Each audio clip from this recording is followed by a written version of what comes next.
Padre, gracias por este hermoso tiempo. Gracias por esta iglesia. 5 congregaciones, pero una sola iglesia. Desde el propósito primario, Señor, tú juntaste a los pastores, a los ancianos. Pusiste en el corazón de todos ellos, Señor, querer como el hacer por tu buena voluntad, porque tú traías este mensaje para todos nosotros. Tú querías hablarnos a todos, comunicarnos esto de tu corazón a nuestro corazón. El anhelo más grande de nuestra oración, Padre, es que nuestra oración, Señor, haya llegado a ti, que tu palabra no vuelva a ti vacía, y que al final de este día, en toda esta palabra que hemos recibido, Padre, sería una tragedia que cada quien regresara a su casa y no hiciera cambios y no reaccionara a la doctrina. Oh Padre, prepara nuestros corazones para llevar en práctica tu palabra. Te lo rogamos en el nombre de Jesús. Amén. Así que es sano y lo hacemos desde casa, porque inclusive en la iglesia lo hacemos los ancianos, los pastores. ¿Qué hacemos, hermanos? Confirmar a la gente en la fe. Le predicamos a Cristo, le damos el evangelio. La gente a veces hace una oración. ¿Y qué tenemos que hacer? Confirmar si están realmente en la fe o no. Es por eso que el seguimiento que tenemos que dar obligado cuando alguien profesa a Jesús como Señor y Salvador es discipularle. Por tanto, id y haced discípulos a todas las naciones, bautizarlos en el nombre del Padre, del Hijo y del Espíritu Santo, enseñándoles que guarden todas las cosas que yo os he mandado. He aquí que yo estoy con vosotros todos los días hasta el fin del mundo. Entonces claramente Mateo 28, 19, 20 nos dice que tenemos que darle seguimiento, confirmar. El apóstol Pablo, hermanos, cayó preso porque había apelado a César. Y en la carta a los romanos dice claramente el apóstol Pablo que iba rumbo a Roma porque él apeló como ciudadano romano a César. Y claramente dice, en aquel tiempo no era como que subirte en un barco y no había tanta seguridad de llegar a donde ibas. Inclusive él anunció que había sufrido un naufragio, ¿no? Entonces dice Pablo en la carta de los romanos que su tema principal es el evangelio y comunica: mi deseo es ir a Roma y confirmarlos en el evangelio. Algunos dirían: Pablo, pero ya son cristianos, ya les predicaron el evangelio. Dice Pablo: sí, pero mi deseo es ir y confirmarlos en el evangelio. Y todo el principio de la carta de los romanos, el tema principal de toda la carta de los romanos es el evangelio. Hermanos, varones, hermanas, amadas en Cristo, confirmen en la fe a sus hijos. Confirmen en la fe a sus hijos. Primera Tesalonicenses capítulo 3 verso 2 dice: y enviamos a Timoteo, dice Pablo, nuestro hermano, servidor de Dios y colaborador nuestro en el evangelio de Cristo. ¿Para qué enviaron, hermanos, a Timoteo? Para confirmaros y exhortaros respecto a vuestra fe. ¿A qué enviaron a Timoteo? A confirmar y a exhortar respecto a ¿qué? A nuestra fe. Mire qué maravilloso es esto. De hecho, la Biblia nos dice que debemos de crecer en la fe, ¿no es cierto? Dice 2 de Pedro 3:18 en la parte B: antes bien, creced en la gracia y en el conocimiento de nuestro Señor Jesucristo. ¿Cómo? A través de la fe. Dice Hebreos 11:1: es pues la fe la certeza de lo que se espera y la convicción de lo que no se ve. Pero en Hebreos 11, versículo 6, ¿qué nos dice la palabra del Señor, hermanos? Sin fe no es difícil, No. Es imposible agradar a Dios, porque el que se acerca a Dios debe creer que le hay y que además es galardonador de los que le buscan. Y ahí todo un capítulo, hermanos, en Hebreos 11, de hombres y mujeres que les llamamos los héroes de la fe. Amén, hermanos. Qué importante es que nosotros podamos confirmar en la fe a nuestros hijos, confirmar en la fe a tu esposa, a tu esposo, y que los ancianos en la iglesia confirmemos en la fe a los que se congregan. Por eso, hermanos, yo desde hace muchos años no solamente predico el evangelio allá afuera, me invitan a campañas evangelísticas a predicar. Periódicamente estoy predicando el evangelio a los de adentro. Si usted lo nota, en cada mensaje hago un espacio y hablo del evangelio y la obra de Cristo.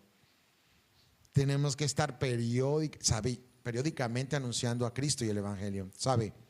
Yo nunca me canso de escuchar el evangelio. Cada que lo escucho me emociono, tiembla mi corazón. Me quiero volver a convertir, pero ya soy convertido. Pero como los niños, yo quiero decir amén. Si me pasan todo el día predicando el evangelio, me vuelvo a gozar. Nunca me he cansado. Para mí no es repetitivo. Decía, ay, ya me lo sé. No, me hablan del evangelio, yo chillo, yo me emociono. El evangelio es hermoso, es precioso. Varones, pastores, ancianos, predicadores, no nos cansemos de anunciar a Cristo afuera y adentro. Hablemos del evangelio siempre, las buenas noticias. Amén.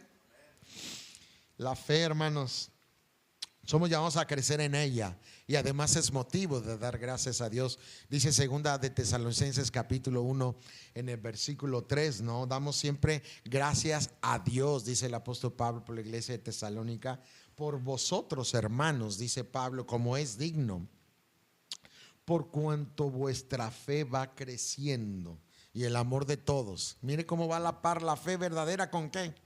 Vuestra fe va creciendo. ¿Cómo lo comprobamos? Con vuestro amor verdadero. Yo tengo fe y no hay amor. Ay, ¿quién te la cree? Santo Dios. ¿Ya ve? Va a la par. Que usted crece en fe, ¿en qué crece? En amor. Y si crece en amor, ¿en qué crece? En fe y amor. En obediencia. Y si crece en obediencia, ¿en qué crece? En obras, en servicio. Todo crece. No podemos decir que es como cuando desfasamos el fruto del Espíritu, ¿no? Dice Gálatas 5:22 que el fruto del Espíritu es amor, gozo, paz, paciencia, benignidad, bondad, fe, mansedumbre y templanza. Contra tales cosas no hay ley. Pero a veces la gente dice, ¿verdad? Y olvida que dice el fruto singular, no dice frutos plural. Fruto, o lo tienes o no lo tienes, ¿verdad? Amor, gozo, paz. A veces dice la gente, mira, esa hermana no la aguanto, ese vecino diario me echa la... no.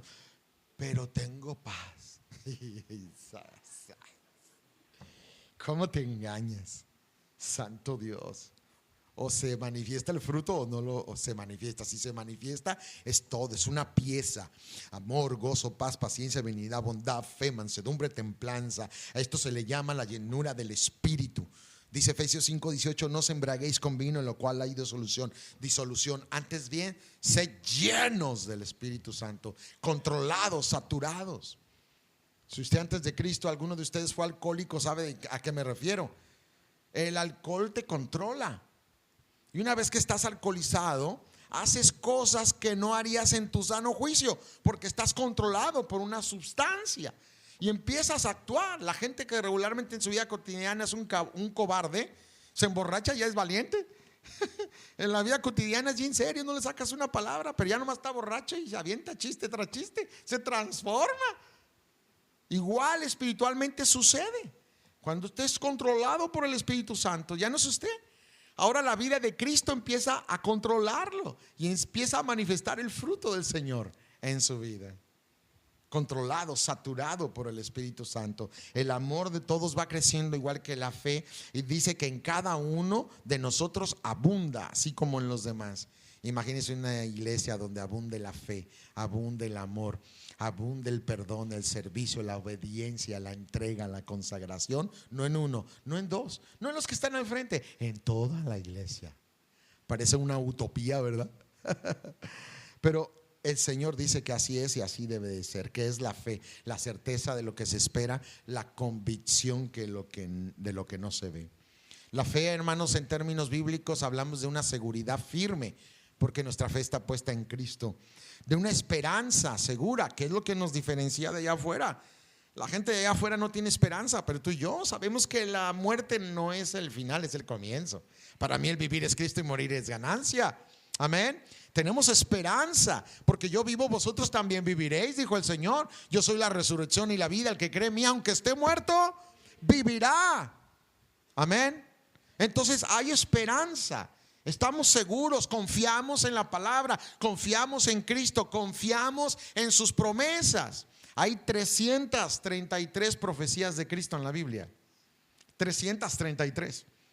Y la Biblia anunciaba de antemano que vendría, que sería del linaje de David, que vendría, hermanos, en un burrito, hijo de una asna, y que entraría triunfalmente en Jerusalén. La Biblia profetizaba de Cristo que nacería de una virgen, Como dice Isaías 9:6, porque un niño nos es nacido, un hijo nos es dado, el principado sobre su hombro, y llamará su nombre admirable, consejero, Dios fuerte, Padre eterno, príncipe de paz.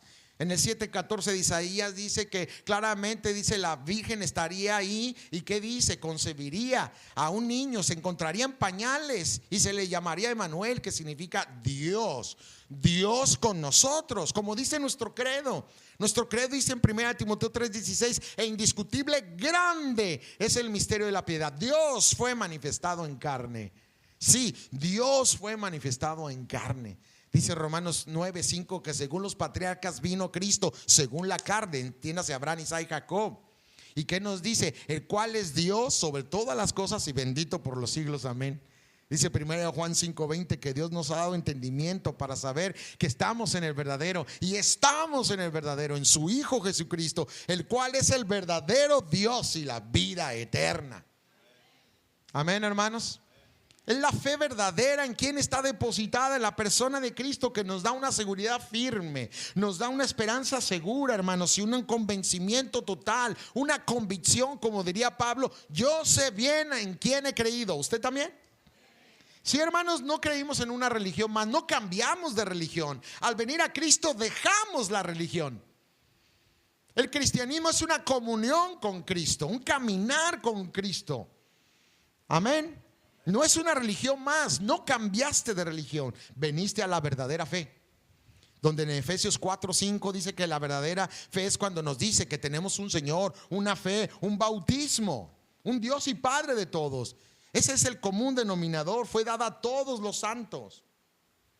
Dice Colosenses 1:23: y en verdad permanecéis firmes y fundados en esa fe. En la fe en Jesucristo, hermanos, que nos da la base. Entonces quiero que aprendamos, hermanos, a distinguir la fe natural de la fe bíblica. Hay una fe natural que muchas veces usted confunde. Todo ser humano, aún sea incrédulo, no crea en Dios. Así que la persona no conozca a Dios, puede ser hasta un ateo, y de todos modos ejerce fe natural. ¿Cuál es la fe natural, hermanos? La que ejercemos en nuestra vida diaria. Aunque usted no lo crea, cuando se sube al carro ejerce fe, cuando le da vuelta la llave y va a prender el carro, está ejerciendo fe. Usted trabaja de lunes a sábado y ejerce fe en que el patrón le va a dar el cheque, está ejerciendo fe. Le dicen que está enfermo y el doctor le dice: toma esta medicina cada 8 horas, y usted ejerce fe y se toma la medicina. Está ejerciendo fe, pero esa fe no salva, es la fe natural, la ejercemos en todo lo que hacemos. Tengo sed y me tomo un vaso de agua porque estoy ejerciendo fe que al tomarme el vaso va a suplir mi sed. Ejercemos una fe natural en todo lo que hacemos en nuestra vida diaria y cotidiana, pero la Biblia habla de una verdadera fe que está, hermanos, definida en términos mayores, porque es un sentido espiritual. ¿Cuáles son las características de la verdadera fe, hermanos? Primero, proviene de Cristo. Esa es la verdadera fe. Hebreos 12:2 dice que Él es el autor y consumador de nuestra fe, el cual por el gozo puesto delante de Él sufrió la cruz, menospreciando el oprobio, se sentó a la diestra del trono de Dios. O sea, la verdadera fe, ¿de dónde proviene, hermanos? Proviene de Cristo. Él es el Dios verdadero hecho carne, proviene de nuestro Dios en su Trinidad perfecta. ¿Cómo llega esa fe a nuestras vidas, hermanos? ¿Cómo vamos a predicar el evangelio y la gente realmente se va a convertir a Cristo oyendo la verdad? ¿Cómo funciona? ¿Qué dice Romanos 10:17? La fe viene por el oír. ¿Pero por qué? Por el oír chistes, anécdotas, cuentos. Porque tú prediques tu vida aquí en el púlpito, y yo fui, yo hice, yo alcancé, yo soy Juan Camaney. Hermanos, no, es la palabra de Dios. El ejemplo no eres tú, no soy yo, el ejemplo es Cristo. El ejemplo es Cristo. Amén. Predicamos a Cristo. Por eso es muy importante. La fe viene por el oír, y el oír por la palabra de Dios. Este alimento sólido, el cual realmente nutre y alimenta nuestra alma y nuestro espíritu. La cruda realidad, hermanos, es que la fe es solamente de algunos, la fe verdadera. La fe natural, hermanos, es de todos. La fe natural es de todos. Pero la fe que salva, la fe de Dios, es solamente de algunos. Dice Romanos 10:16: mas no todos obedecieron al evangelio. Dice él aquí, Pablo, citando al profeta Isaías, que dice: Señor, ¿quién ha creído a nuestro anuncio? ¿Quién? Ya ve, no es de todos la fe, no todos creen el anuncio. En 2 capítulo 3 verso 2 dice: para que seamos librados de hombres perversos y malos, porque no es de todos la fe. ¿Qué debemos de orar, hermanos? Que Dios nos libre de hombres perversos y malos que se infiltren en la iglesia, porque no es de todos la fe. El apóstol Pedro dice en 2 de Pedro capítulo 2 verso 1 y 2 que así como en Israel hubo falsos profetas, en nosotros ¿qué iba a haber? Falsos maestros que iban a introducir encubiertamente herejías destructoras que no son conforme a la fe, que no son conforme a la doctrina de Cristo, que no son conforme a la doctrina de Cristo. La sana doctrina no es doctrina ni pareceres de hombre. La sana doctrina es bíblica y es cristocéntrica. Esa es la sana doctrina. Amén, hermanos.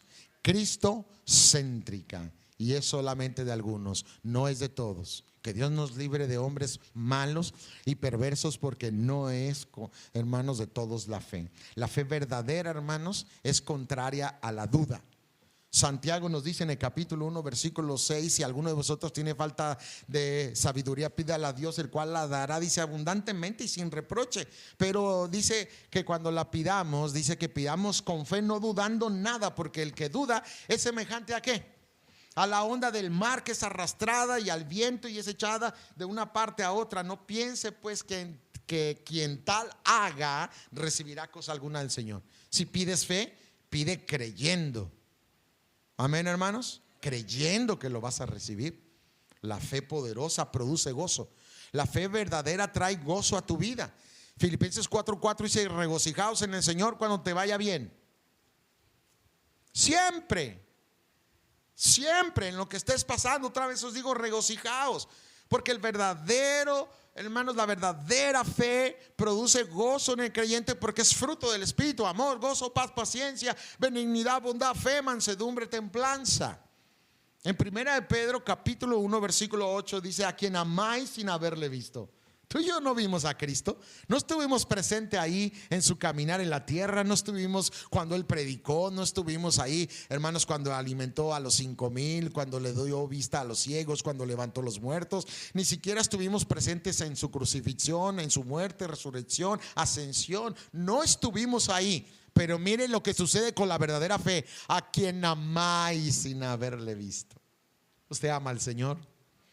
A quien amáis sin haberle visto, en quien creyendo, aunque ahora no lo veáis, dice, os alegráis con gozo inefable y glorioso. Por eso, hermanos, entendemos que la fe verdadera también, hermanos, no solo produce gozo, produce esperanza. Estos son los frutos que debes de buscar tú, varón y mujer, en tu casa, en todos los de tu casa, en tus hijos. Los frutos de la verdadera fe, para saber si tu familia está en Cristo. Produce gozo, produce esperanza. Dice Romanos 5:2: por quien también tenemos entrada por la fe a esta gracia, o sea, a esta esperanza, dice claramente, en la cual estamos firmes y nos gloriamos en la esperanza de la gloria del Señor.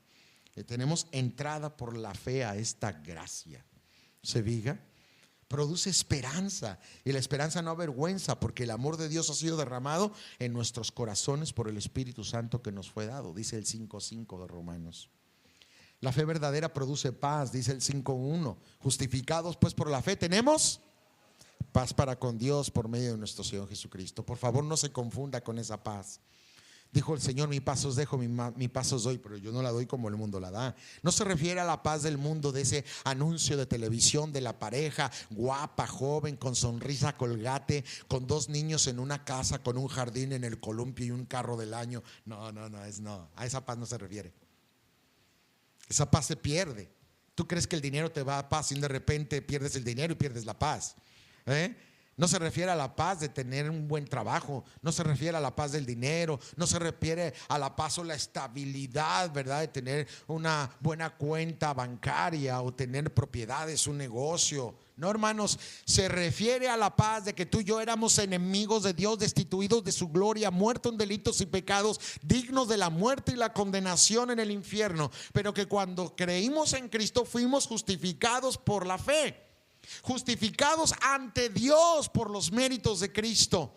El Señor perdonó todos nuestros pecados y cargó a nuestra cuenta la justicia de Cristo. Y esto significa que desaparecimos para siempre de la vista de Dios como pecadores, culpables, reos de muerte, y nos convertimos en sus hijos, en su familia. Y esta es la paz que se refiere, que nunca más vas a volver a ser enemigo de Dios. A esa paz se refiere, no a la que el mundo da, a la paz de saber que fuiste perdonado, que eres hijo de Dios, y que, como dice Filipenses 1:6, el que comenzó en vosotros la buena obra la perfeccionará hasta el día de Jesucristo. Produce paz. Dice Romanos 15 versículo 3: hermanos, el Dios de esperanza os llene de todo gozo y paz en el creer. Y paz en el creer. La verdadera fe produce confianza, hermanos. Primera de Pedro capítulo 2 verso 6 dice: por lo cual también contiene la escritura: he aquí pongo en Sión la piedra principal del ángulo, escogida y preciosa. ¿Sabes quién es esa piedra? ¿Sabes dónde está cimentada nuestra fe? Comentaba el hermano claramente el pasaje de Mateo, donde nos dice que el hombre prudente edifica, hermanos, su vida ¿sobre qué? Sobre la roca. Amén, hermanos. Sobre la roca, el fundamento de nuestra fe, como dice Efesios 2:20, cimentados en el fundamento de los apóstoles y de los profetas, siendo la principal piedra del ángulo Jesucristo mismo, en quien todo edificio bien coordinado va creciendo para ser un templo santo en el Señor y morada de Dios en el Espíritu. La piedra que desecharon los edificadores ha venido a ser piedra del ángulo, escogida y preciosa. La palabra griega que se usa como escogida, preciosa, significa único. No nomás significa preciosa, sino significa única. O sea, no hay otra piedra, no hay otro fundamento. Lo dijo Pablo en el 1 Corintios 3, 10 y 11. Yo como perito y arquitecto puse el fundamento, ¿verdad? El cual nadie puede poner otro fundamento que el que está puesto, el cual es Jesucristo, la piedra angular de nuestra fe, el cimiento, el fundamento con el cual trabajaron los apóstoles y los profetas en establecer el cimiento de nuestra vida, la roca, el ancla de nuestra alma y de nuestra fe, que se llama Jesucristo. Y produce, hermanos, produce confianza. Pero también el que está cimentado en Cristo le da, amados hermanos, denuedo en su predicación. Le da denuedo. Dice 2 Corintios 4:13. Me encanta este pasaje, hermanos, para los que predicamos y enseñamos la palabra del Señor. Pero teniendo el mismo espíritu de fe. Tú y yo, si somos nacidos de nuevo, tenemos el mismo espíritu de fe. Amén. Y dice, conforme a lo que está escrito: creí, por lo cual hablé. ¿Sabe qué es lo que le da elocuencia a nuestra predicación? ¿En quién hemos creído? De ahí nace nuestro denuedo. Estamos persuadidos quién es Cristo para nosotros. Es algo real en nuestro corazón. Cuando yo te predico, te estoy hablando de aquel ser que amo, que lo conozco, pero tú también lo haces. Él es nuestro Padre, Él es nuestro Dios, Él es nuestro Señor.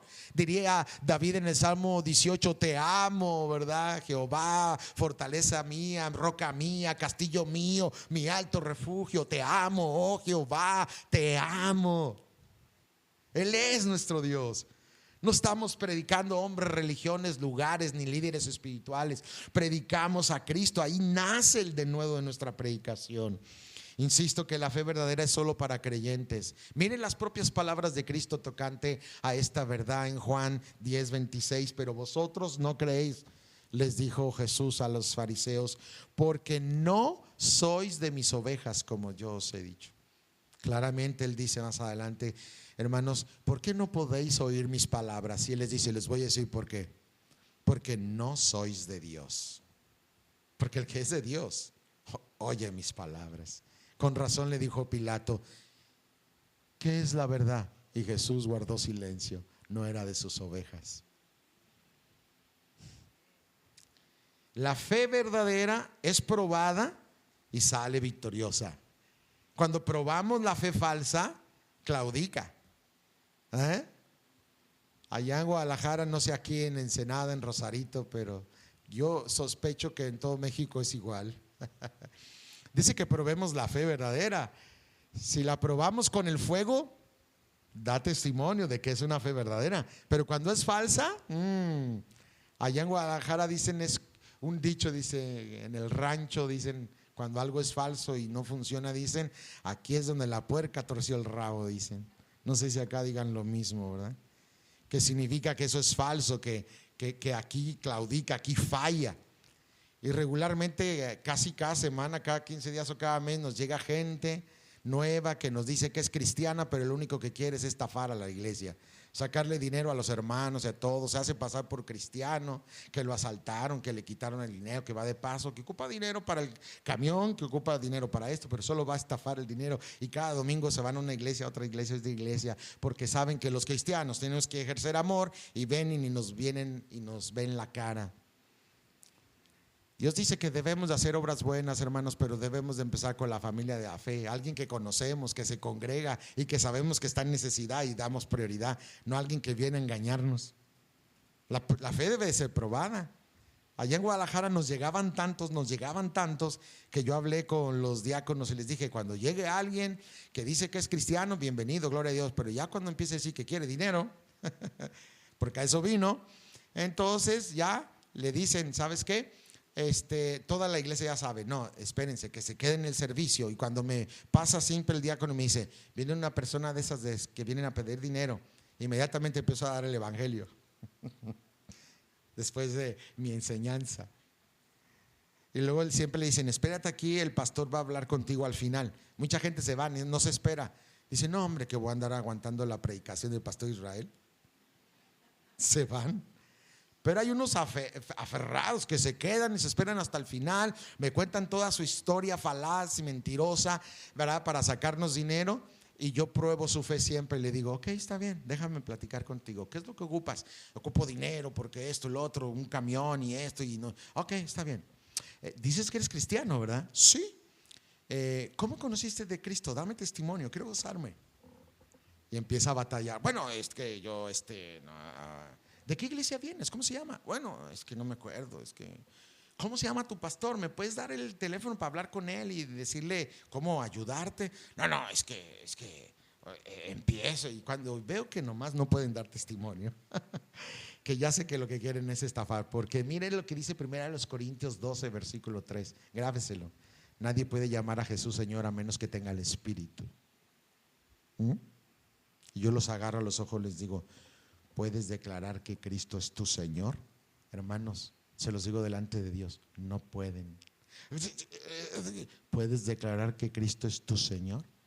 Que creíste en Él y te libró del infierno, que eres nacido de nuevo y te vas a ir al fe. Si mueres en este momento te vas a ir al cielo. No pueden, no pueden, hermanos.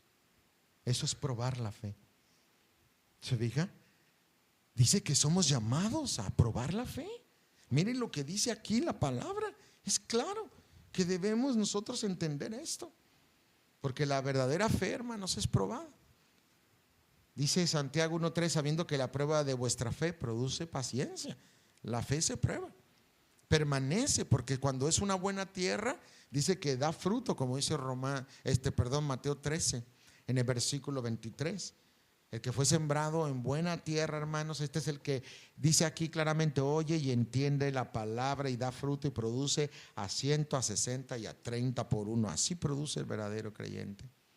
La fe verdadera es una sola, está enfocada en Jesucristo, es solamente en Él. Colosenses capítulo 2, versículo 4 nos amonesta, y esto lo digo para que nadie os engañe con palabras persuasivas, porque aunque estoy ausente en cuerpo, dice Pablo, no obstante en espíritu estoy con vosotros gozándome, mirando vuestro buen orden y dice la firmeza de vuestra fe en Cristo.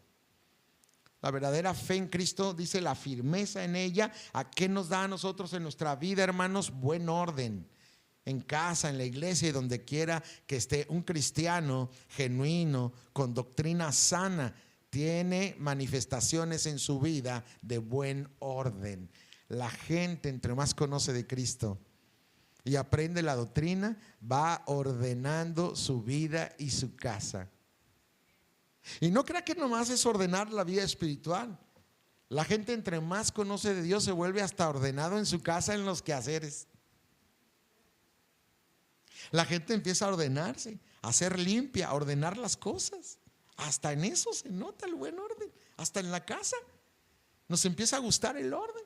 Ya no nos gustan las cosas tiradas, ya no nos gusta el tiradero. Aprendemos a confiar en Dios y no en las riquezas. Y empezamos a aprender, hermanos, que somos muy acumuladores. Y no sé ustedes, pero mi esposa y yo periódicamente decimos: ¿y esto para qué es? Va para afuera. Si ya no sirve a la basura, ¿para qué lo guardas? Y si le queda a otro, regálalo. ¿Para qué te llenas?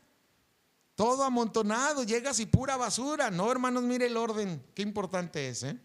Cuando los enemigos de Israel mandaban espías a ver a los israelitas en el desierto, dice: manda espías para ver al pueblo de Israel, a ver a quiénes vamos a enfrentar. Y entonces ahí van los espías para ver, y cuando se asomaban a ver a Israel en el desierto, veían orden. Porque Dios es un Dios de orden, no de confusión, amén. Y vean el orden: 3 tribus al norte, 3 al sur, 3 al este, 3 al oeste, y una sola puerta. Y los enemigos temblaban y decían: ¿qué viste? ¿Qué viste con nuestros enemigos? Orden. Y temblaban. Orden. ¿Cómo impactaba Hitler a sus enemigos? Con el ejército marchando así, y veían el orden del ejército alemán y todos. El orden espanta. El desorden dice: estos son como ya, aquí está chido, aquí puede hacer uno todo como sea, como salga. No, hermanos, el orden es importante en nuestras vidas. La verdadera fe trae orden a nuestras vidas en todos los sentidos, amén. ¿Tu hijo es desordenado?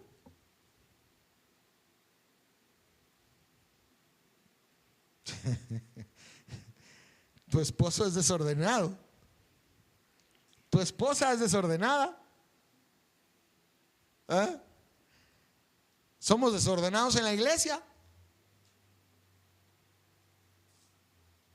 Creemos que el desorden está bien, pero no, hermanos, no está bien. Dios es un Dios de orden. ¿Alguien dice amén?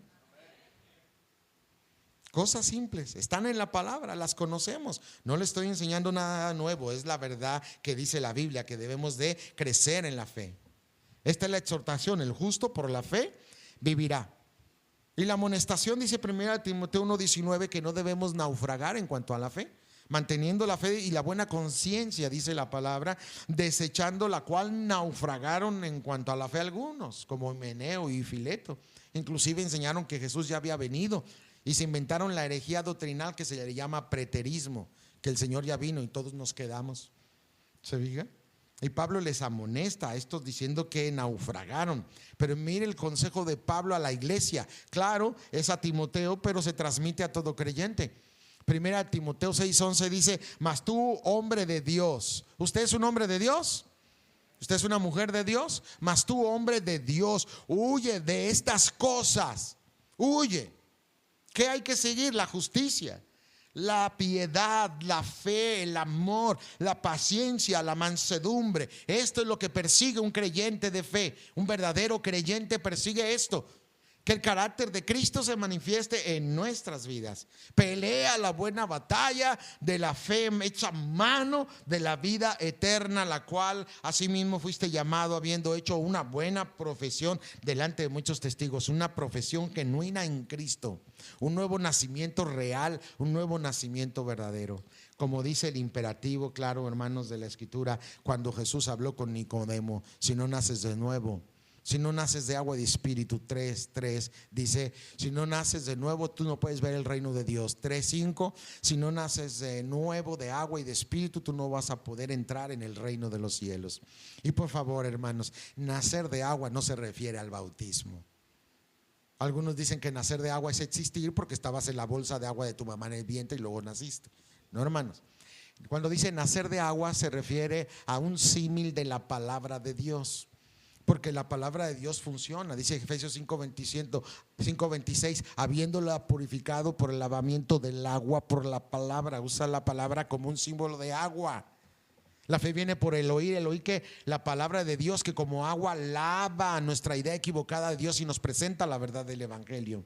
Dice Santiago 1:18: Él de su voluntad nos hizo nacer por la palabra de verdad. ¿Ya ve cómo nacimos? Por la palabra de verdad.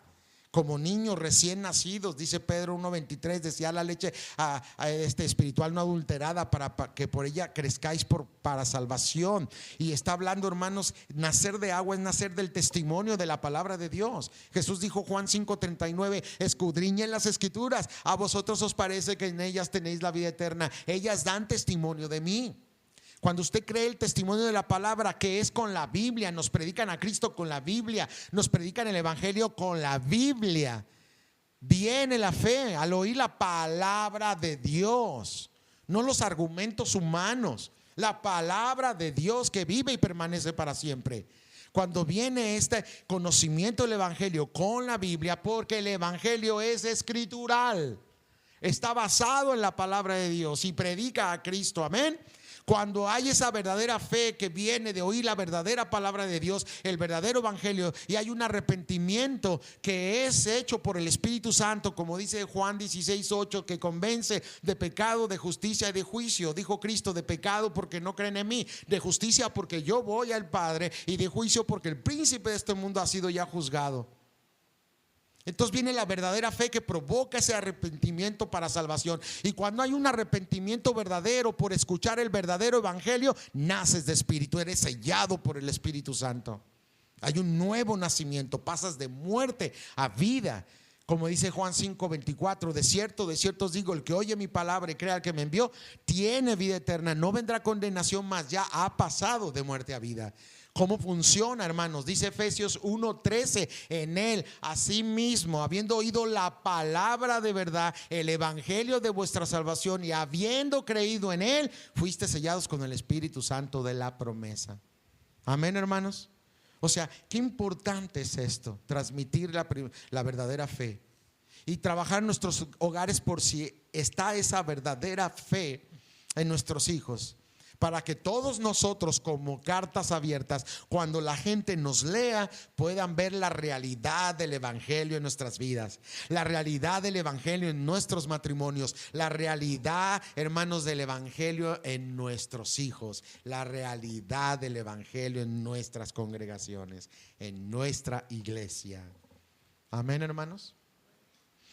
Y por eso, mujeres, quiero darle rápidamente 7 acciones que hicieron 7 mujeres de la Biblia, para que lo haga como lista, lo ponga en su refrigerador y lo practique cada día.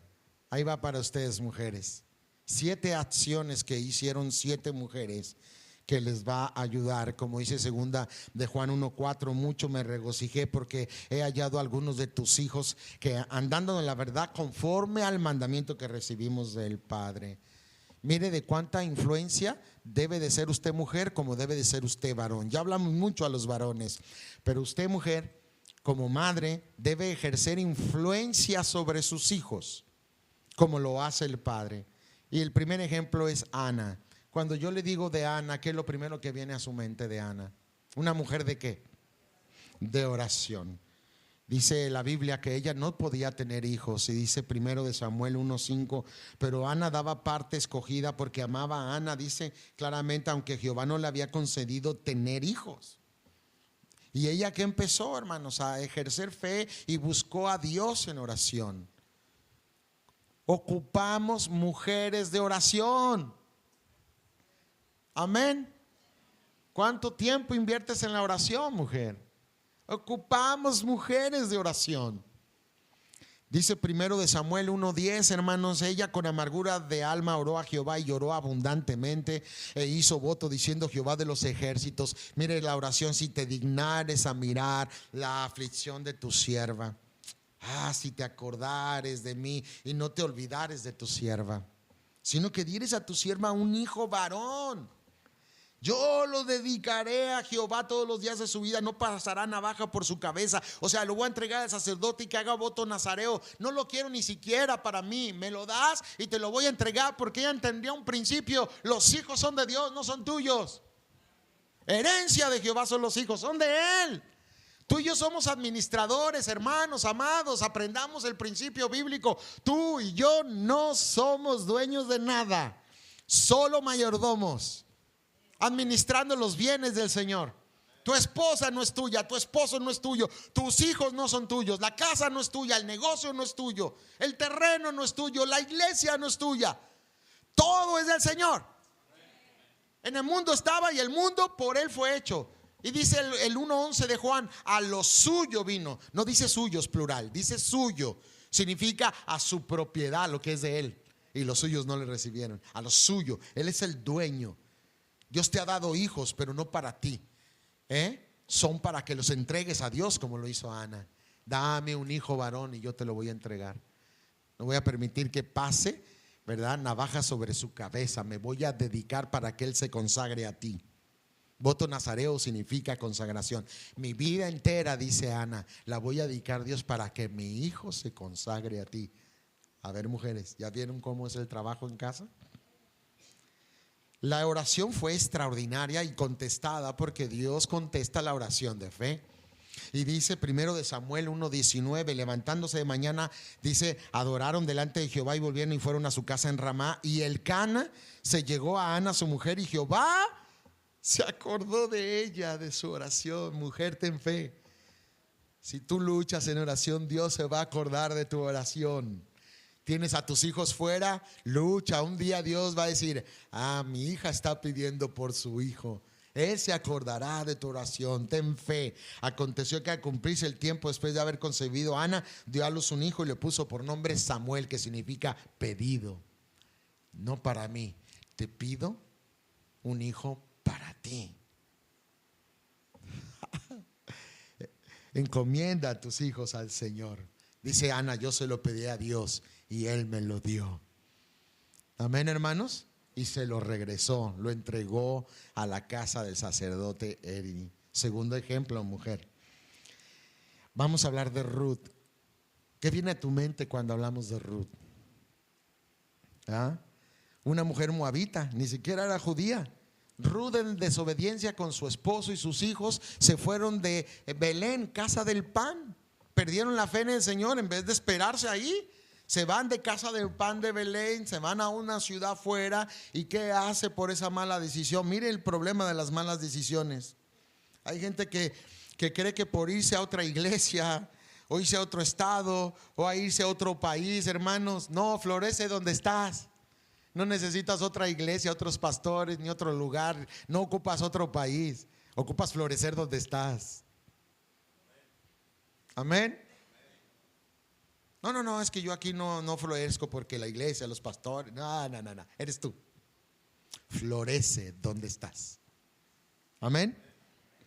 No, es que la iglesia. No es la iglesia. Dios te plantó en el jardín de Dios. Sé una flor. Amén. Como los girasoles, que sale el sol y por eso le llaman girasoles, porque el sol tapa allá y le hace la flor. Puesto los ojos en Jesús y permaneces. El verdadero cristiano tiene arraigo. Aquel que es maduro en la fe tiene arraigo. No está aquí por las personas, está aquí por Dios. Amén, hermanos. ¿Qué aprendemos de Ruth? Lealtad. Tu Dios será mi Dios. Hija, se me murió el esposo, sus esposos se murieron, Dios me castigó, ya no me llamen, ¿verdad? Noemí, llámeme Mara, amarga. El Señor me puso en aflicción. Regrésense a su casa, a sus padres, a sus dioses. Y la otra dijo, gracias, suegrita, bye bye. Pero la otra dijo, no, yo no me voy. Entonces dice Ruth 1:16, respondió Ruth, no me ruegues que te deje me aparte de ti. Porque donde quiera que tú fueres, iré yo. Donde quiera que vivieres, viviré. Tu pueblo será tu pueblo, tu Dios será mi Dios.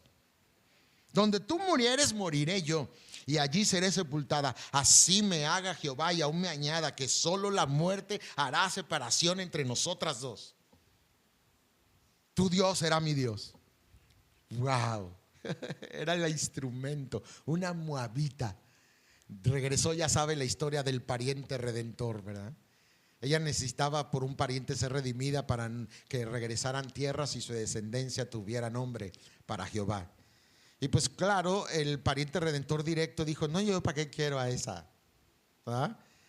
Pero había otro llamado, ¿verdad? Boz, y vio a la moabita, ya saben la historia. Boz es figura de Cristo. que agarró una moabita, tú y yo, no éramos judíos, y la amó, se desposó con ella, la heredó, la bendijo. De ahí nació, hermanos, el rey David, figura de Cristo. Qué maravilloso, ¿no cree usted? Dice Ruth capítulo 2 verso 3: fue pues llegando, espigó en el campo en pos de los segadores, y aconteció que aquella parte del campo era de Booz, el cual era de la familia de Elimelech. Y ella otra vez, por su lealtad y su fe, fue recompensada. La lealtad a Cristo, hermanos, es recompensada. No es la lealtad a la iglesia, a los hermanos, a los pastores, a los ancianos. Es lealtad a Cristo. Amén, hermanos. Dice la Biblia en Ruth 4:13: Vos pues tomó a Ruth y ella fue su mujer, y se llegó a ella, y Jehová le dio que concibiese y diese a luz un hijo. De allí nació Obed, de Obed nació Isaí, y de Isaí nació el rey David. Y de ahí nació el Cristo, el Salvador del mundo. ¿Sabía que hay 4 mujeres en la genealogía de Jesús? En las genealogías de Mateo y Lucas, y las 4 de dudosa reputación. Cuánta identificación de Cristo con su pueblo, ¿no? Tercer ejemplo, hermanos. Vamos a hablar de María. Sí, María, esa madre de Jesús que los cristianos la tratan mal, porque pensamos que es de la iglesia católica, y ya no hablamos nada de la Virgen María por toda la mala doctrina que tienen allá. Pero cuando te digan que la Virgen María, sí, yo la quiero mucho a la Virgen María, es una grande cristiana, ella tenía la misma fe que yo, me la voy a topar en el cielo porque es cristiana como yo. Y dicen los otros: pues sí, yo no sé por qué los cristianos hemos tratado mal el testimonio de esta gran mujer. Tenía la misma fe que nosotros, cristiana, la madre del Señor Jesús. El hecho de que la usen mal doctrinalmente allá afuera no quiere decir que tú y yo tengamos el derecho de hablar mal de una mujer temerosa de Dios que fue salva. Amén, hermanos. La madre de mi Señor.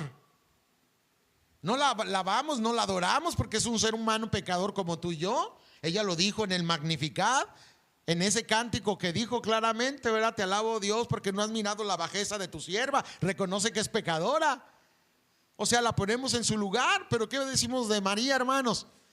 Que fue una gran mujer, que fue temerosa de Dios, tenía fe en Cristo, era cristiana como tú y yo, tenía la misma fe que tú y yo. Es nuestra hermana en Cristo. Amén. Ella oyó la palabra de Dios, hermanos, María. Y aunque estoy hablando de María, la mamá de Jesús, en este sentido, aquí en este punto quiero hablar de otra María. Solamente quería hablar un poquitito de María porque veo que en algunas cristianas tratan mal a María. No la traten mal, hermanos. Es una mujer temerosa de Dios. Amén. Ok, aclarando eso, nos vamos al ejemplo de otra María, porque ya saben que hay varias Marías y hay varios Judas, hay varios Jacobos. De hecho, ¿cuántos saben que hay 6 Judas en la Biblia? 6 Judas. Así que cuando hablemos de un Judas hay que ver cuál, porque uno era hermano del Señor. ¿No es cierto? Hay un Jacobo que escribió Santiago y era hermano del Señor. Y entonces, pero es Jacobo, ¿por qué Santiago? Porque en el latín Santiago es de San Jacob. De ahí viene Santiago. O sea, literalmente es hermano del Señor. ¿Se fija? Hay muchas Marías. ¿De qué María quiero hablar, hermanos? De la que te dio a ti, mujer, un ejemplo extraordinario. Dice Lucas 10:39. Ella tenía una hermana que se llamaba María, hablando de Marta, la cual sentándose a los pies de Jesús oía su palabra. ¿Qué debes de hacer, mujer? Siempre buscar la buena parte, sentarte a los pies de Jesús. Darle prioridad, mujer, a los pies de Jesús, escuchar la palabra, que a tus quehaceres como Marta. Marta, afanada en tus quehaceres. ¿A qué tienes que darle prioridad? A estar sentada a los pies de Jesús y escuchar su palabra, mujer. A eso dale prioridad.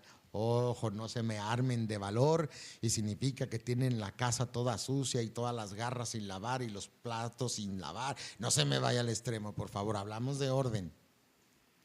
No se vuelva negligente. O sea, no lo tome fuera de contexto, pero déle prioridad a escuchar la palabra de Dios en su vida. Amén. Entonces ella eligió lo bueno por amar la palabra, porque amaba a Cristo. Dice Lucas 10:42, pero solo una cosa es necesaria, dijo Jesús, y María ha escogido la buena parte, la cual no le va a ser quitada. Ella vio a Cristo en acción. Era su amiga, Jesús la consideró su amiga igual que a Lázaro.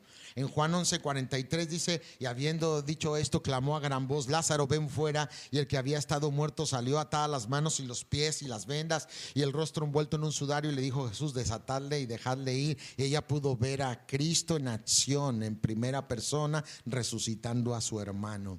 Vio el poder de Dios en acción. Ella sabía que podía confiar en la palabra de Dios. Mujer, confía en la palabra de Dios. Busca la palabra cada día. Otro ejemplo, mujer, que te voy a dar es de Rebeca. Génesis 24:58 dice, llamaron a Rebeca y le dijeron, ¿irás tú con este varón? Y ella dijo, sí, sí voy. Y no conocía a Isaac. ¿Irás con este varón? Sí, sí voy. Esa es la respuesta de toda mujer a Cristo. ¿Te vas a ir con Cristo, con este varón? Sí, sí, con Cristo sí voy. Amén. Y qué maravilloso la decisión. Y por eso en Génesis 24:67 dice, y la trajo Isaac a la tienda de su madre Sara. Y cuando le traen a Rebeca por primera vez, dice, tomó a Rebeca por mujer. Y miren, varones, la amó. Y se consoló Isaac después de la muerte de su madre. La amó. Cristo amó a la iglesia y se entregó a sí mismo por ella. Amén, hermanos. Él ama a su iglesia. Génesis 24:60 dice, y bendijeron a Rebeca y le dijeron, hermana nuestra, sé madre de millares y posean tus descendientes las puertas de sus enemigos. Cuánta bendición cuando una madre dice, sí voy con Cristo. Sí voy con Él, yo camino con Él. Ese tipo de madres necesitamos en nuestros hogares. Su decisión fue para toda la vida. Dice Génesis 49:31, allí sepultaron a Abraham, a Sara su mujer, allí sepultaron a Isaac y a Rebeca su mujer, y también dice, allí sepulté yo a Lea, o sea, para siempre, porque el matrimonio es para siempre. El matrimonio es para siempre, es un pacto. Dice Malaquías, no seas desleal para con la mujer de tu juventud. Es un pacto. Y dice Gálatas 3:15, un pacto, aunque sea de hombre, una vez ratificado, nadie ni le añade ni le quita. Honremos el matrimonio, es para siempre. Tu decisión de ir con ese varón que tienes a un lado como esposo es para siempre. Amén, mujer. Esto vas a transmitir a tus hijos. Dicen los sociólogos que el 92% de los hijos que vienen de un divorcio se van a divorciar otra vez. El 92%, porque es el ejemplo que vimos en casa.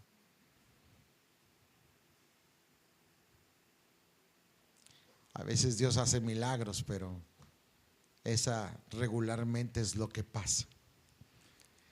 Por eso debemos de entender, hermanos, ¿qué nos enseña la reina de Saba? Oyó de un hombre llamado Salomón lleno de sabiduría y dijo, yo quiero saber. ¿Sabes cuál es la fuente de sabiduría, mujer? El que está allá arriba. Ella oyó de Salomón, pero tú estás oyendo de Cristo. ¿Qué hizo ella? Él es el más sabio, quiero ir. ¿Quién es el más sabio, hermanos? Cristo. ¿Qué debes de hacer, mujer? ¿Qué debes de hacer con tus hijos? ¡Hey! Ya me dijeron quién es el más sabio. Vamos a la iglesia, hijos. Vamos a orar, vamos a leer, vamos a aprender del más sabio. Vamos. Como la reina de Saba. Dice Primero de Reyes 10:1, oyendo la reina de Saba la fama que Salomón había alcanzado por el nombre de Jehová, vino a probarle con preguntas difíciles. Vino ella y no vino con las manos vacías. Trajo especias y trajo miles de cosas. Era una reina. Cuando llegó, hermanos, a visitar a Salomón, entró al palacio y la recibieron los sirvientes. Los sirvientes. Y cuando ve la gloria del palacio y la vestimenta de los sirvientes, se sintió andrajosa. Al verlo, wow, la grandeza y la magnificencia de ese rey. Ahora imagínense la grandeza y la magnificencia del de allá arriba. ¿Cómo creen que están vestidos los ángeles? Amén. ¿Entiendes el cuadro? Hay que acercarnos a él. Vino por fe. Dice el verso 2: y vino a Jerusalén con un séquito muy grande. Ojalá tú siempre vengas a Cristo, a la iglesia, con un séquito muy grande. Toda tu casa, vámonos. Con camellos cargados de especias. Ojalá vengas a dar, no nomás a recibir. A dar servicio, amor, a dar perdón, a dar tus diezmos y ofrendas en abundancia, como cuando estaban construyendo el templo y echaron tanto que les dijo Moisés. Bueno, claro, casi nunca pasa esto aquí, ¿verdad? Ya no traigan, también llenas las arcas. Ya no traigan. No, aquí les decimos, por favor, hermano, trae. Sé obediente. Da tus ofrendas. ¿Ah? ¿Se diga? Dice Deuteronomio 16:16 en la parte final del versículo: nadie se presentará delante de mí con las manos vacías. Cuando vengas a Dios, y de hecho hace rato yo estaba orando, se los confieso, yo estaba orando ahí, dije, ay Dios, yo me preocupé, se los digo delante de Dios, mi Dios está aquí como testigo. Empecé ahora, dije, Señor, no han pedido los diezmos y las ofrendas. Yo estaba preocupado, les voy a preguntar porque yo necesito echar mi ofrenda. Y ya dijeron, hermanos, allá va. Ay, gloria a Dios, aquí sí obedecen. Yo ya estaba preocupado. Gloria a Dios. Amén. Lo digo delante de Dios, hermanos. No estoy echando mentiras. Ay, Dios, ¿nos van a pedir ofrenda? Es domingo, es el día del Señor. ¿Se diga? Cuando Abraham se encontró con Melquisedec, rey de Salem, rey de justicia, figura de Cristo, una teofanía, una aparición de Cristo con rostro, dice que Abraham sacó los diezmos de todo y le dio al Señor. Ahí está un cuadro de la mesa del Señor, porque dice que Melquisedec, ¿qué sacó? Pan y vino. Ahí está la mesa del Señor anticipada, el cuadro. Pan y vino. ¿Y qué hace Abraham? Ahí está el cuadro de la mesa del Señor.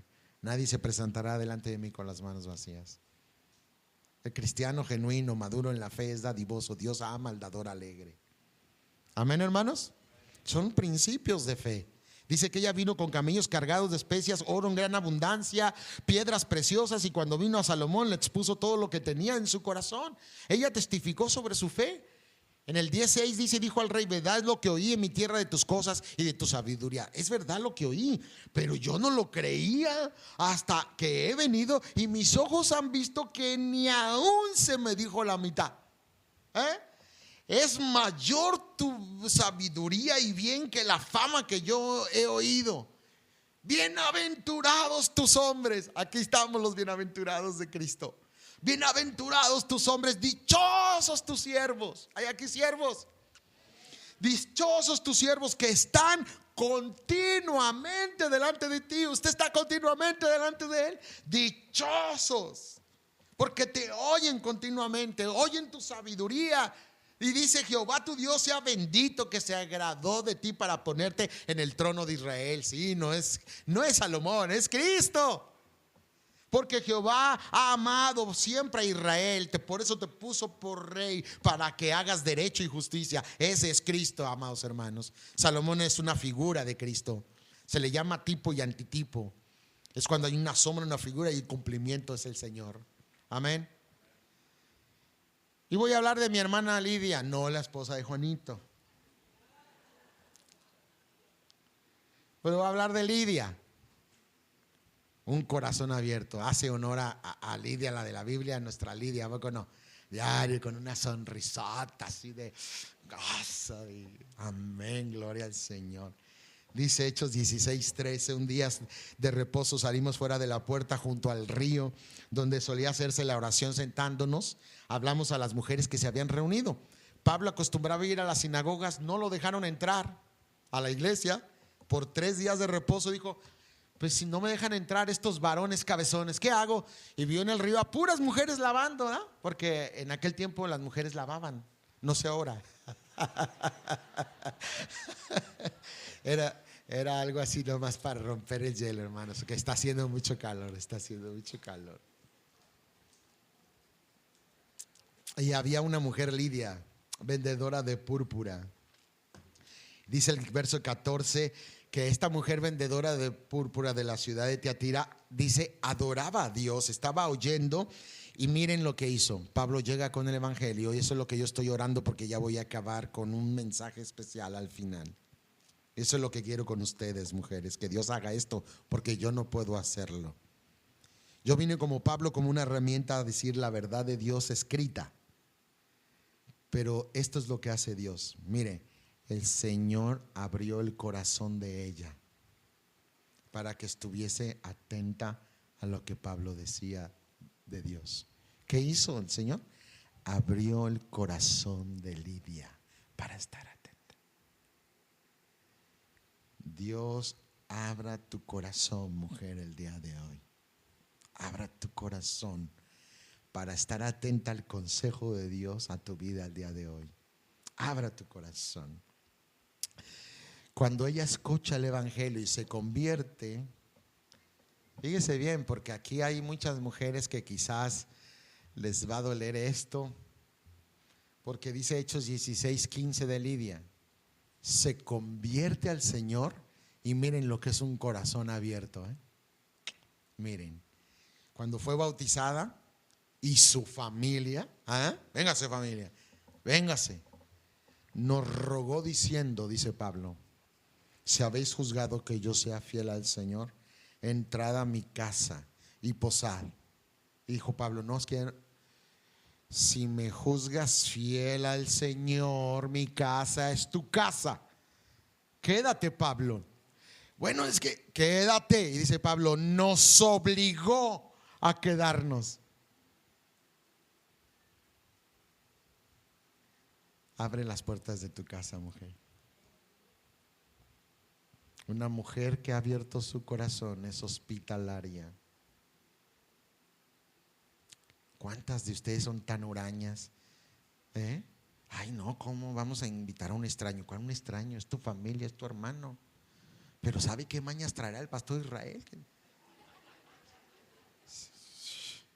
No, es que a mí no me gusta. Tú sabes, viejo, nosotros somos bien celosos, nomás nosotros. Somos hermanos, pero eso de invitar y abrir las puertas, no, qué incomodidad. Nos van a oír cuando estamos en el baño y traemos una revoltura porque nos cayó mal la comida y los ruidos. Ay, no, qué pena. ¿Sabes qué hacía Marta y María? Siempre había en la casa para el Señor y toda la gente que iba con él. Y él les llamó amigas. Y le encantaba estar en la casa de Marta y María. Y la pregunta es, ¿a Dios le encanta estar en tu casa? Si tus puertas no están abiertas para los demás, a Dios no le encanta estar en tu casa. ¿Cuándo perdimos el amor, hermanos, al prójimo? ¿Cuándo cerramos la puerta?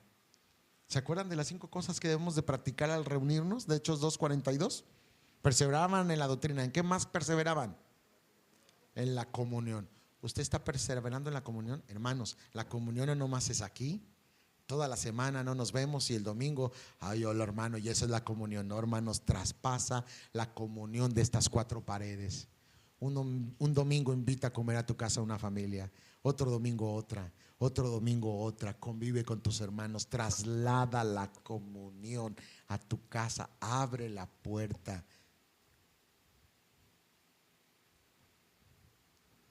Esa es la fe en acción. Ese es el amor en acción. Amén. Enseña a tu casa la hospitalidad. Algunos sin saberlo hospedaron ángeles.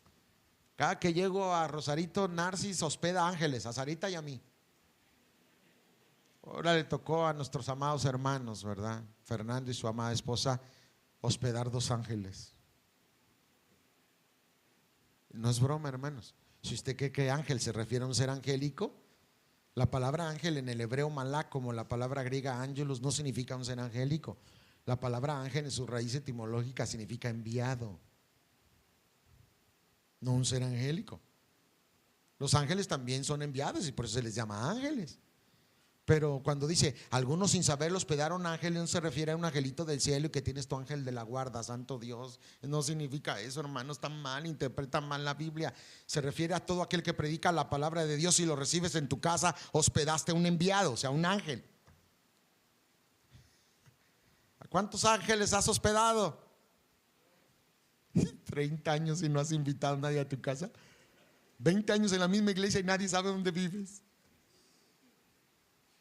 ¿Comunión? Ni siquiera nos habíamos juntado como iglesias. ¿Comunión? Aprendamos, hermanos, aprendamos. Y la última, la mujer cananea. 7 mujeres. ¿Qué aprendemos de esta mujer? Adorar a la persona correcta.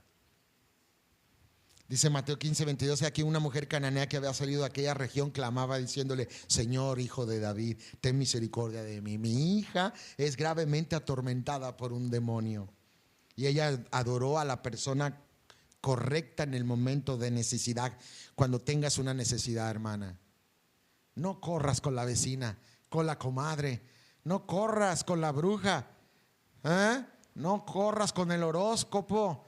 Que te digan los planetas, el color, que te lean la palma de la mano y el café, santo Dios. Voy a ver en la revista mi horóscopo, a ver si soy Tauro, soy Géminis y cuál es mi color preferido, mi número de la suerte. Santo Dios.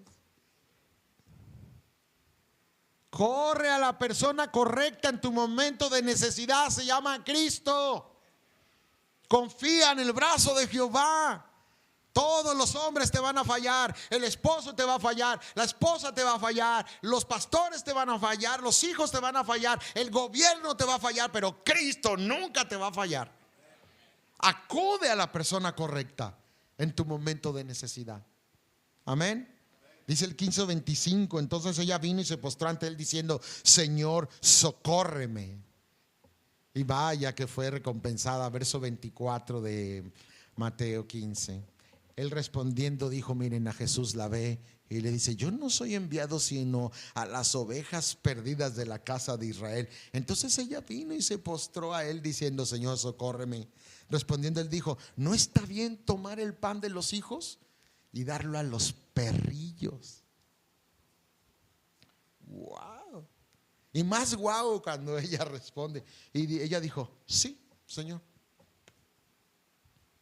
Pero aún los perrillos comen de las migajas que caen de la mesa de sus amos. Dijo Jesús: wow, oh mujer.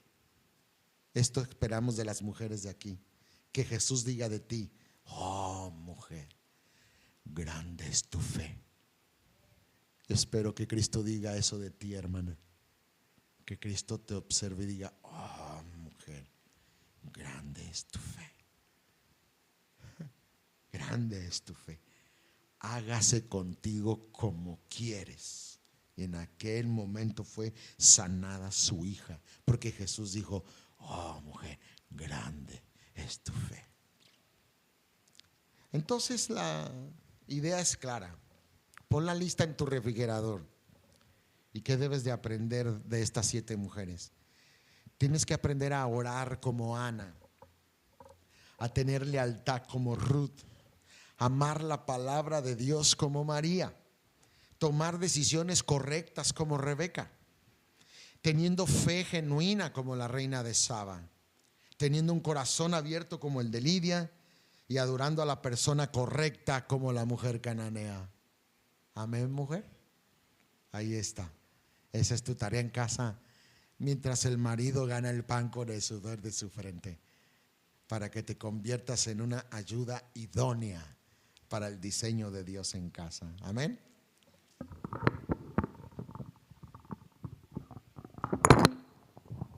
Pero todo lo que aprendimos hoy, solo hay 2 cosas que te van a llevar a no ponerlo en práctica. Que con toda esta enseñanza tú no la lleves a la práctica. Primero, porque tú eres un verdadero creyente, pero tienes al espíritu apagado y entristecido porque hay pecado en tu vida.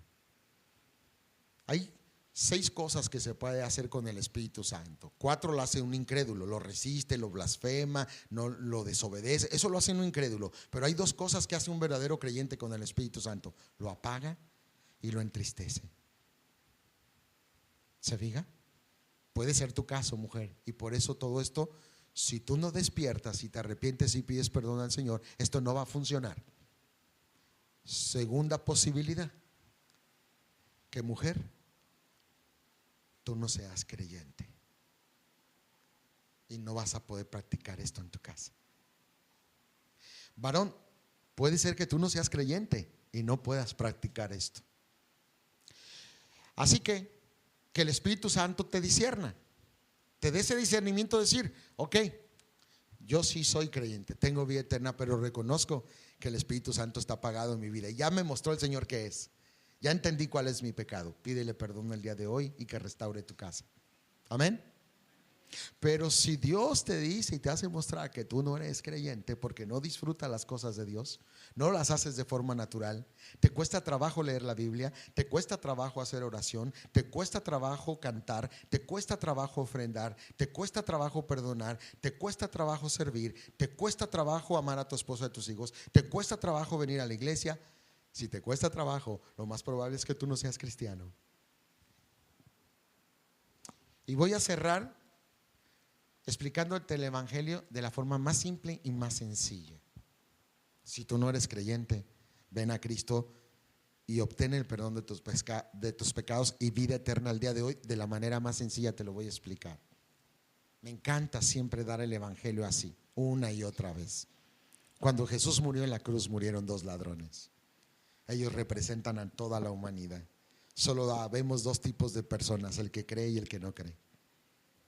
El que no creyó le dijo a Jesús: si eres quien dices ser, sálvate a ti mismo primeramente, bájate de la cruz y entonces creemos. Era un incrédulo. A pesar de tener la verdad frente a él, era incrédulo. Hoy puedes tener toda esta verdad frente a ti y ser un incrédulo.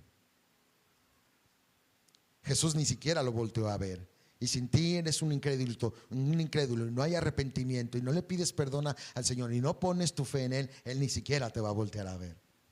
Pero está el otro caso. Y el otro ladrón, fíjate bien lo que le dice al otro. Se asoma así y le dice: ¿ni aún temes a Dios estando en esta condenación? Nosotros estamos pagando lo que merecen nuestros actos, pero este hombre ningún mal ha hecho. Ya que reprende al otro, voltea y le dice al Señor Jesús: Señor, acuérdate de mí cuando vengas en tu reino. Jesús voltea y lo ve y le dice: de cierto te digo, hoy estarás conmigo en el paraíso. Hoy. Y yo le pregunto: ¿aquel incrédulo se salvó? ¿Y este de acá se salvó? Hoy estarás conmigo en el paraíso. Pregunta: ¿era un hombre bueno? Porque la gente buena no se va al cielo porque no hay gente buena. Bueno, nomás hay uno, Dios. Al cielo se va la gente mala que se arrepiente y pide perdón a Dios y es salvo por el sacrificio de Cristo y por el pago de sus pecados con su sangre. Amén. Este hombre se salvó no por ser una buena persona, porque no es por obras para que nadie se gloríe. Amén. Hay más de 5,000 religiones hoy en día. ¿Cuál es la verdadera? Ninguna. ¿Qué religión ocupó para salvarse? ¿Ocupó una religión para salvarse? ¿Verdad que no? Todavía no existían las 5,000 que hay hoy y se salvó. Amén. Tercero, ¿qué obra buena hizo? Ninguna. Lo estaban matando por ser un sedicionista y un asesino.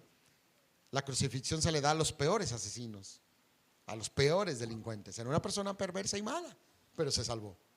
¿Por obras buenas? No. Pregunta: ¿se bautizó? Entonces, ¿el bautismo es para quitar los pecados y salvarnos? No. ¿Ya vio? Entonces, ¿qué salvó a ese hombre? 2 cosas: reconocer que era un pecador y arrepentirse, y depositar su fe simple y sencillamente en la persona exquisita de Jesucristo. Si hay alguien aquí que no es salvo, yo te invito a que te arrepientas y le pidas perdón para que lo que aprendiste en estas conferencias pueda funcionar en tu casa. Si no, no va a funcionar. Necesitas a Cristo en tu corazón y en tu casa. Si tú no has nacido de nuevo, Arrepiéntete. Pídele perdón. Dile que te salve. Entrégale tu vida, tu corazón, tu matrimonio, tu familia, tus hijos, tu casa. Y ven a la vida. Ven a la vida eterna. Pónganse de pie, por favor. Oremos. Dios, hemos concluido este plan que tú tenías, Señor, de hablarnos a todos nosotros de estos principios de tu palabra para ver el valor de la familia y restablecer. Muchos de nosotros tenemos que regresar y si somos obedientes tenemos que hacer cambios en casa, porque a todos nos has hablado. Y queremos pedirte, Señor, que nos ayude. Si hay alguien aquí que sí es creyente, pero hasta el día de hoy tuvo el espíritu apagado, dile: Señor, perdóname, regrésame a la luz. Gracias por tu amor y paciencia, pero reconozco, Señor, que me aparté de ti, que no andaba en el espíritu, que tenía tu espíritu apagado en mi vida, entristecido por el pecado, por el afán, por la ansiedad. Me desvié, Señor, pero quiero regresar a las sendas antiguas. Restáurame a mí, a mi esposa, a mi casa, a mis hijos, Señor. Si tú no conoces de Cristo y el día de hoy quieres ser salvo, dile: Dios, sé que soy un pecador, que la paga de mi pecado es la muerte, el infierno, pero también sé que tú me amas. Reconozco que soy un pecador, que mis pecados merecen la muerte y la condenación, pero sé que tú me amas. Y como respuesta a mi necesidad enviaste lo mejor del cielo, a tu Hijo Jesucristo, para salvar lo peor de la tierra, que soy yo. Igual que ese ladrón en la cruz, te pido perdón, me arrepiento. Dios, sálvame. Te entrego mi vida, mi corazón, mi casa, mi familia. Ten misericordia de mí, perdóname, sálvame. Dame de tu espíritu. Tómame como tu hijo, tómame. Acéptame, Dios. Me entrego todo lo que soy. Sálvame, Dios. Deposito mi fe en ti. Creo que tú me salvas. Te confieso con mi boca como mi Dios, como mi Señor y como mi Salvador. Te entrego todo, Señor. Señorea en mi vida, en el nombre de Jesús. Amén, amén. Gracias, hermanos, de todo corazón.